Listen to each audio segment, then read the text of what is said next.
But I can tell you, every one of you has a story. And I'm here today to share a little bit about my story. You know, I came in the Air Force in 1993. It's about 23 years already, and counting. And it's been a great journey. Came into the Air Force as a defender. A lot of exercise, a lot of focus, a lot of time in the field. A lot of time really looking at our TTPs and how can we defend the base and how can we do that. So fitness was always part of my lifestyle. And it's always been part of my lifestyle. But also the mentality that I had as far as fitness being part of my lifestyle is I exercise so that I can eat what I want. You know, I would go out and run a marathon and then go to the Chinese buffet. I would go to do a triathlon and put the ribs right there in the grill. That was my mentality. I exercise so that I can eat what I want. And that's how I lived my life, all the way up to 18 February. And I can tell you, what an awakening. But I knew there were some things in my life. You know, the doctor told me, hey, you gotta watch your blood pressure. Okay, I'll watch it. You gotta watch your cholesterol. We'll put you in some medicine. I said, oh man, I got medicine to lower my cholesterol. I can keep eating what I want. That's not the way it works, right? I said, you know what? How much do you PT? I said, I PT a lot.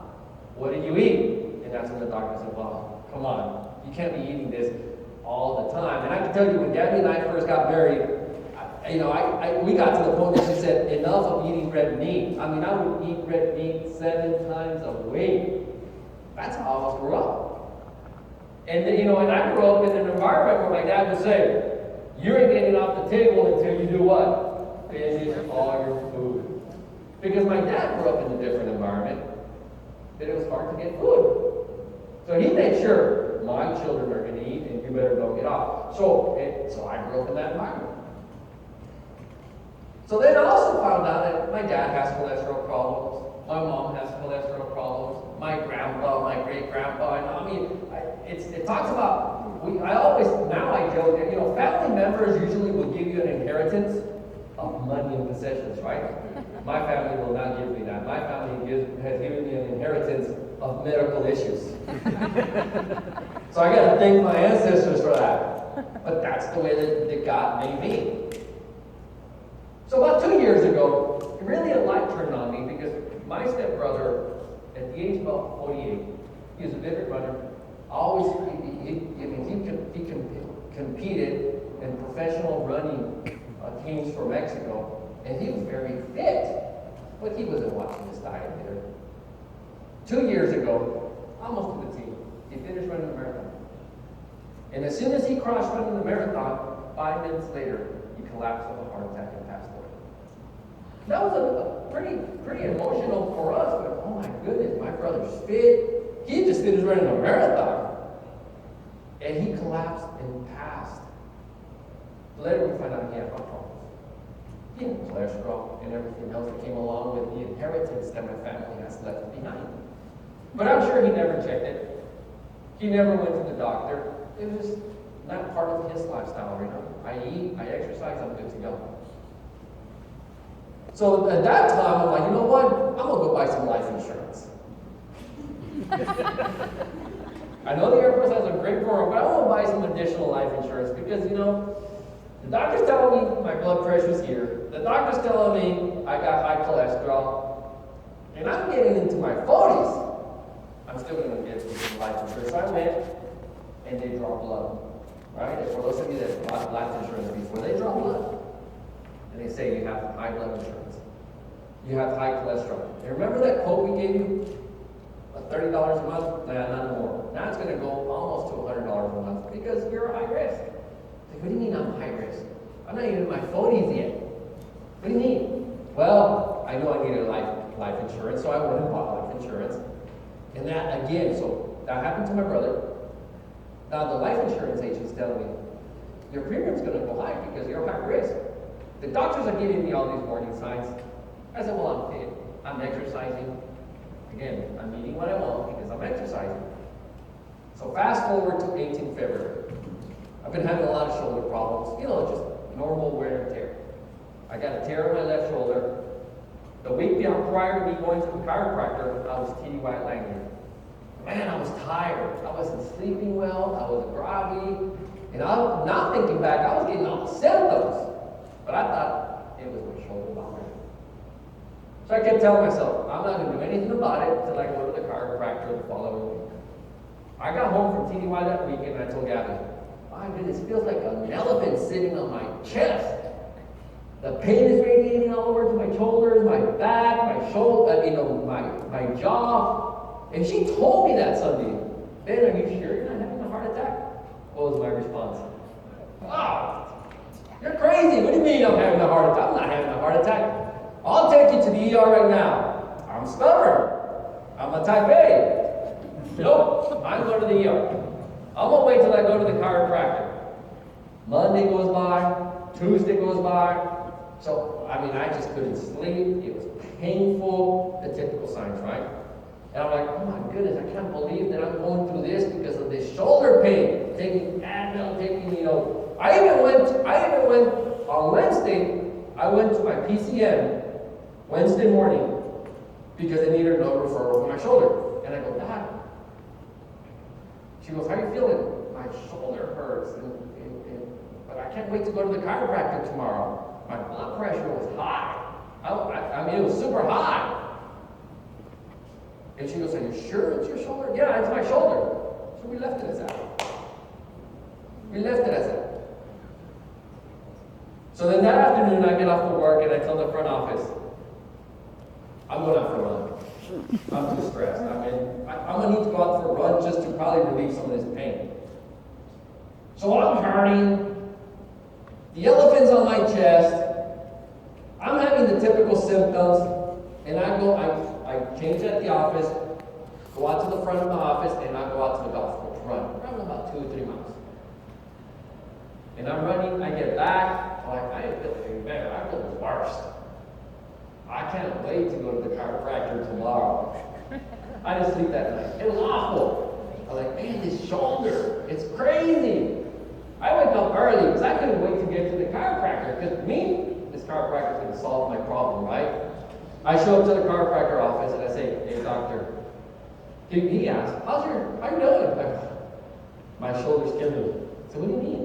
I go, is it normal when you have a tear in your shoulder for pain to go down your arm? He goes, no, usually a little bit. Is it normal for pain to radiate all over your chest? He goes, no, then the ears perked up, What about your jaw, your back? He goes, brother, that's not your shoulder. You need to get to the ER now. Well, luckily, the chiropractor where I was there in the Memorial Clinic where the chiropractors are, in Memorial Hospital right across the parking lot. So me and my stubbornness, I go, okay, I'll go. I walk out. And I go, if I go back home and I tell Gabby, because she's going to ask, right? How did the doctor before we go? If I tell her that she told me it wasn't my shoulder, I won't get it. So I go, I can't go back home. Man. I started thinking about my half-brother. I started thinking about the inheritance that my family has left me. And the words that the doctor said, brother, that's not your shoulder. And then I started thinking about this. And I said, I'm going to go to the ER. I walked in. What's your problem? Because they're busy. They want to triage you in and out. I said, I don't have any chest pains. What kind of chest pains? I don't know, just chest pains, this. All right, sit down. They took my blood pressure. It was off the hook. Oh, we have a patient here complaining of chest pains. They took me to the back. And then this time I'm saying, Lord, please, whatever it is, I leave it in your hands. Because I was thinking about these people in my life. So then they come and do blood work. They explain to you, we're going to take blood work, we're going to check your troponin levels, and we're going to check this, and we're going to check that. They take out the blood work. Well, first they do the APG before the blood work. And all of a sudden I see the tech just run. I'm like, oh, this ain't good. And then they come with blood, and they take out blood work. And in 3 minutes, the doctor comes in. He goes, you're having a heart attack. I go, what do you mean I'm having a heart attack? You're having a heart attack. Your troponin levels are high, and this and that. You're going into surgery in the next 5-10 minutes. So can I at least call my wife? It's kind of important. Yes, I call Gabby. And I'm trying to stay calm, cool, and collected, right? Because you got to. Because I've been trained that under tough situations, you got to take control. You got to be the leader. You got to be the one that stays calm, cool, and collected under any circumstances. Babe, hey, how you doing? How was your appointment? Well, about that, I'm in the ER. And she automatically thinks that the doctor sent me to have shoulder surgery. She goes, you're having shoulder surgery? No. I just had a heart attack.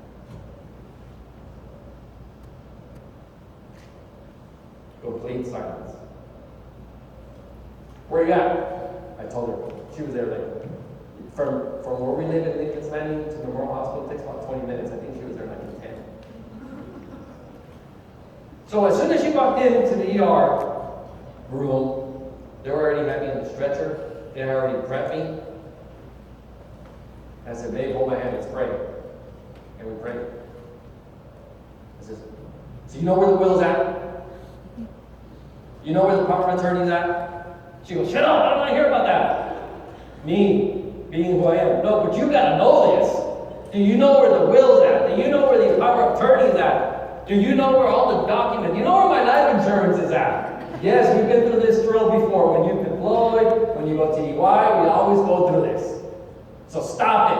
I know where it's at. Stop asking me. I just want to make sure.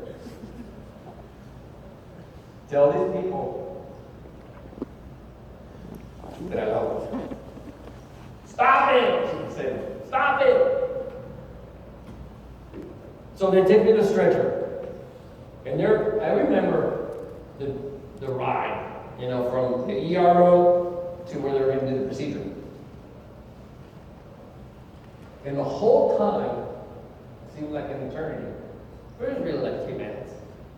But those 3 minutes seemed like a lifetime, because in those 3 minutes, I went to God, I prayed some more, and I prayed some more.